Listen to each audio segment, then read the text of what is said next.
بسم الله الرحمن الرحیم. یو ورور پوښتنه کړې ده، وایي د سلام آداب څه دي؟ سلام به په کومو الفاظو باندې وي او څوک به پر چا باندې سلام وایي، په کومو وختو کې به سلام وایي او په کومو وختو کې به سلام نه وایي. د دغه ورور د پوښتنې په جواب کې باید ووایم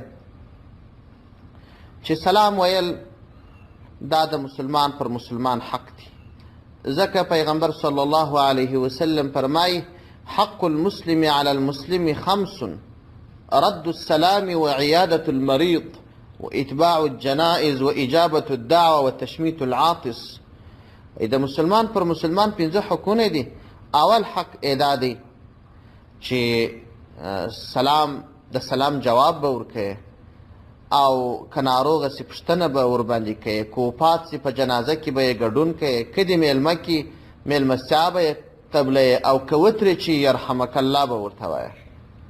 او بل روایت کې راځي پیغمبر صلی الله علیه وسلم فرمایي حق المسلم على المسلم 6: اذا لقیته فسلم علیه. وایي د مسلمان پر مسلمان 6 حق دي. اول حق یې دا دی چې کله ورسره مخ سي سلام ورباندې ووایه. نو سلام دا د اسلام او د مسلمانانو تر مابین دا یو د محبت دپاره یو شعار دی. او بل روایت کې راځي پیغمبر صلی الله علیه وسلم فرمایي ولا تدخلوا الجنة حتى تؤمنوا ولا تؤمنوا حتى تحابوا ألا أدلكم على شيء إذا فعلتموه تحاببتم أفشوا السلام بينكم. وای تاسو به جنت ته داخل نسی تر څو چې ایمان مو راوړی نه، او ایمان به مکامل نسی تر څو چې یو د بله محبت سره ونه کړي. بیا پیغمبر علیه السلام وفرمایل آیا تاسو ته یو داسې شی وښیم چې تاسو یې وکړئ په خپل منځ کې مو محبت سره زیات سي؟ هغه دا چې تاسو یو د بله سلام سره وایست. سلام سره ویل او یو د بله دا د مسلمانانو په منځ کې محبت زیاتوي.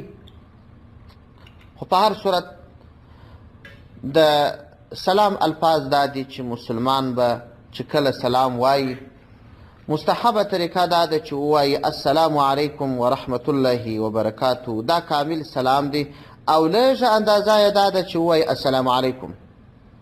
او په سلام ویلو کې چې د اول وار یو څوک سلام ووایي په دې کې ثواب زیات دی. یو روایت کې راځي چې ابو داود را نقل کړی دی د عمران بن حسین رضی الله عنه راوي دی. دی مبارک فرمایي چې یو سړی نبی علیه السلام ته راغلی او یې ویل السلام علیکم. پیغمبر علیه السلام جواب ورکړي. بیا کښېنستی. نبی علیه السلام العشره یعنی لس. بیا بل سړی راغلی او یې ویل السلام علیکم ورحمة الله. پیغمبر علیه السلام جواب ورکړي. بیا هغه کښېنستی. پیغمبر علیه السلام العشرونه. بیا دریم کس رالی هغه هم وویل السلام علیکم ورحمة الله. پیغمبر علیه السلام جواب ورکړي او بیا یې ویل 30 یعنی 30. که څوک السلام علیکم وایي الله 10 نیکي ورکړي، که السلام علیکم ورحمة الله وایي 20 نیکي ورکړي، که السلام علیکم ورحمة الله وبرکاته وایي بیا الله عز وجل 30 نیکي ورکړي. او پیغمبر صلی الله علیه وسلم نور روایات هم په دې اړه باندې فرمایلی دي چې سلام ویل د دې ګټه د اول وارې شروع د دې ثواب تر هغه زیات دی چې جواب ورکوي. جمهور علما پر دې دي چې سلام ویل د سنت مؤکد دی او جواب ورکول یې واجب دی. البته چې که څوک جواب ورکوي نو جواب تر هغه ښه ورکړي، ځکه الله جل جلاله فرمایي واذا حییتم بتحیة فحیوا باحسن منها او ردوها. چې کله دی سلام درته ووایه نو ته هم هماغسې جواب ورکوه لکه دی چې سلام درته ویلی دی، تر هغه ښه او یا حد اقل هغه اندازه جواب ورکوه. نو تاسو ته چې څوک سلام ووایي تاسو تر هغه ښه جواب ورکوئ. که هغه السلام علیکم ورته وایي تاسو وعلیکم السلام ورحمة الله. که هغه السلام علیکم ورحمة الله ووایي تاسو ورته وعلیکم السلام ورحمة الله وبرکاته ووایي. او د سلام د آدابو څخه دا دی چې څوک سلام درته ووایي علیک السلام به نه ورته وایه، بلکې دا به ورته وایه چې وعلیکم السلام، او سلام به هم داسې وایه چې السلام علیکم ورحمت الله یا السلام علیکم.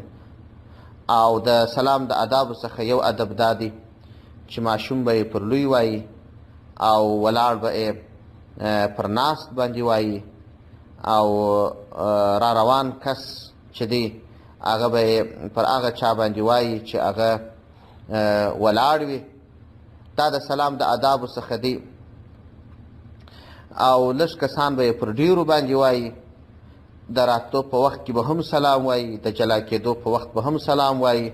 البته که یې څوک قضای حاجت باندې ناست سلام به نه ورته وایي، یا په تلاوت وي یا پر لمانځه وي یا په ذکر باندې اخته وي سلام به نه ورته وایي. او البته که څوک پر ډوډۍ باندې ناست و نو وایي که چیرې د ده دا اراده وه چې ډوډۍ ورسره وخوري سلام دې ورته ووایي چې د هغو ورته پام سي ست ورته وکړي.